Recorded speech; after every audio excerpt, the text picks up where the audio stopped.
am Elizabeth Stephenson with New Direction Family Law. Welcome to our Facebook Live. I have with me Jennifer Weiss today, and I'm very excited for her to be here.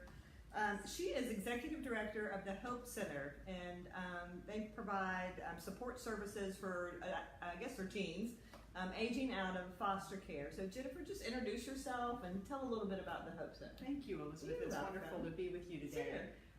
The Hope Center at Pullen is located in downtown Raleigh, and our mission is to work with young people aging out of foster care and connect them to the services and resources they need for a successful transition to adulthood.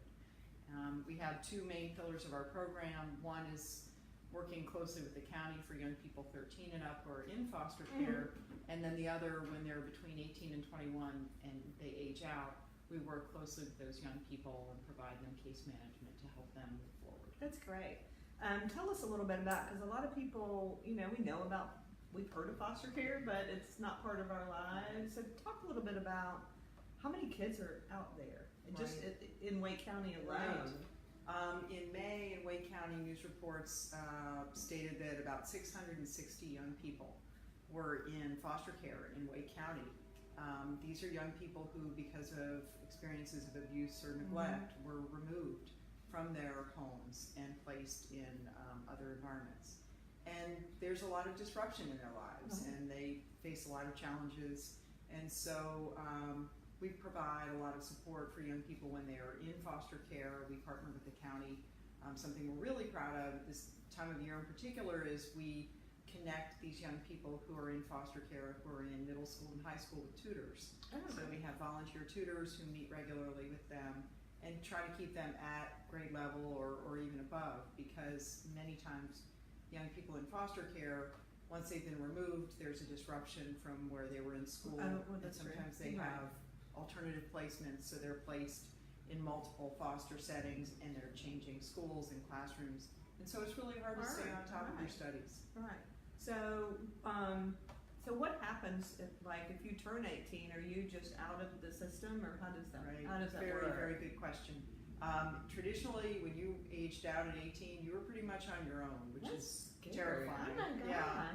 And when you think about young people today, how many of them who are connected with families receive a lot of emotional and financial support well into their 20s. Right.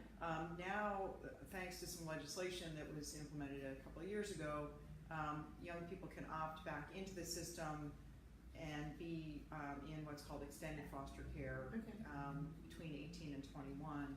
And with that, they're required to either be in school a certain number of hours, or be working, or in a meaningful internship.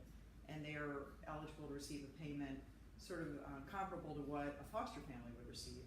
Oh, so they're not actually with a foster family, they're sort of transitioning to learn their skills and they do it by themselves. Oh, okay. And so they can put that payment, to help them pay toward their rent or toward their living expenses.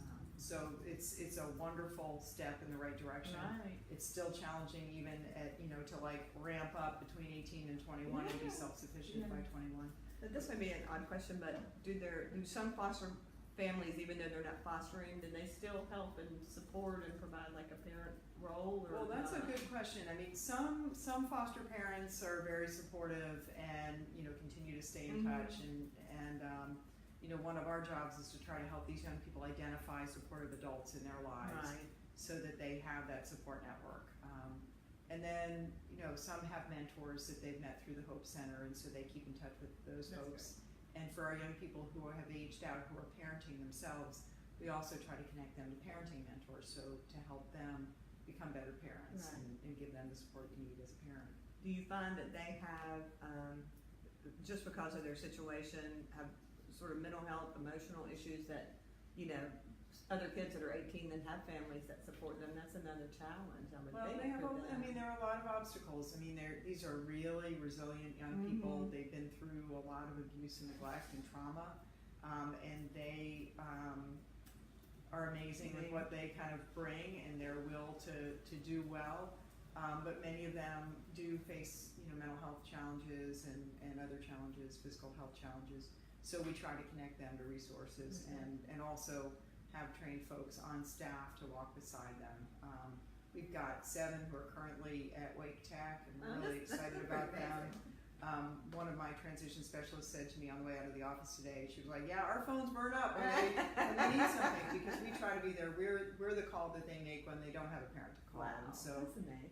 in terms of deciding, what classes to take, there are wonderful resources at Wake Tech, but we also, are encouraging them, like, go to the tutoring center, go take advantage of that, or even, helping them when they first learn their way around Wake Tech, like, where do I go? Where's this? Where's that? And how will I make arrangements to get there? Because many of them don't have cars. That's true. And so navigating public just transportation getting is a there challenge. is a challenge, right?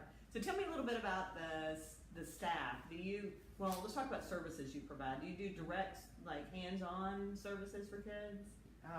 Well, again, when we collaborate with the county, the services we provide for young people sort of between 13 and about 20 or 21, we can connect them with tutors. Okay. We also collaborate with the county in providing independent life skills classes, like once a week, which are now going to be held at the Hope Center at Pullen, which we're so excited about. So on Tuesday nights, they'll be getting, having a wonderful meal together, and then having information about self-sufficiency goals. And then we Every also, kid should take that. Anybody have that? One night is laundry night, where we go to water. One is riding around on the bus and learning like how to use the bus and how to read schedules and how to download the app. And then the third thing we do is we help connect these young people to summer internships, which is really exciting. So they can be placed at area nonprofits or businesses in areas of their interest, and we raise money so that we can then fund stipends for them. So they get to be in a paid internship at a local business or nonprofit, and we're actually, because of the generosity of foundations and corporations and individuals, we're able to pay, get them meaningful paid work, and we run that through our payroll, and it's exciting. That really makes them feel good too. There's nothing quite like the exuberance getting of that first paycheck. Yeah, it's awesome. And learning, that when I work more hours, I get paid more. Right. And what to do with that money and how to budget that money. Right. And they have success skills workshops around resume writing and interviewing, and just personal brand and bringing value to the workplace. And then their supervisors on the job are really providing a lot of support and helping them learn their soft skills. So that's what we do there, and then when they age out, we really do walk beside them and mainly help them locate housing, and then help them maintain that housing. Learning how to be a good tenant, recognizing that, like, when you sign a lease, you owe rent, and that you need to prioritize about, money coming in, money going out, and just learning basic budgeting skills and prioritization. Yeah. So that's amazing. I mean, I'm just thinking about how they would even find a place to afford, because the county's got there's no affordable housing. That's right, and we do help the county administer. There are about 15 vouchers for young people aging out of foster care, and so we connect with the county and help these young people fill out the application and help them look for housing. But not everybody takes that voucher. And then again, they would be paying about 1/3 of their income on rent, and then it's still a real stretch because to make ends meet, but it's a start, and it gives them time to ramp up, and sometimes they make mistakes, and there's a little time to kind of learn from your mistake. That's good. That's good. So how do kids get into taking advantage of the services that you guys offer? Right, great question. Well, many of them are referred to us through Wake County, because when they age out, they have social workers who are familiar with our programs because of the independent links programs, the life skills, and also because of the internships. And many of them already know our staff because of those programs. And they say, oh, well, we know Mary. She's at the Home Center. I want to know where she is. So usually that way some people self-refer by word of mouth. And it's voluntary, and they can come. We try to emphasize that this is a partnership, and we have great referrals, and we can offer some resources, but they need to partner with us on their self-sufficiency goals and identify what does self-sufficiency mean to them, and what do they want to do to get there? Which even, again, is a tall order for someone 18 or 19. I mean, that's just amazing to me, but I guess that decision. If you've been through that, you've got that resiliency, so you may sort of be a step ahead over some kids that are at that same age. You find them that they're more mature or not? It really varies. Sometimes when you've had a lot of trauma, your kind of decision-making skills aren't optimal, Right. and also they haven't always had great role models. So one of the things we do is try to work on that. Anger management tends to be a challenge too. But, everybody's different. Some are determined that their lives are going to be different, and by golly, they're going to go to school and they're going to save and they're going to do it all right. And others, it takes a little while to kind of figure it out. Right. I know that I may say the name, the movie was Resilient? Yes. All about the adverse childhood experiences. So, just take a few minutes and share with everybody what those outcomes can be, but for the supports that you may provide. Very, very good question. There's a study called the Adverse Childhood Experiences Study, and the film Resilience, which is a documentary which is being shown around Wake County, and we are going to be arranging some additional showings coming up this fall.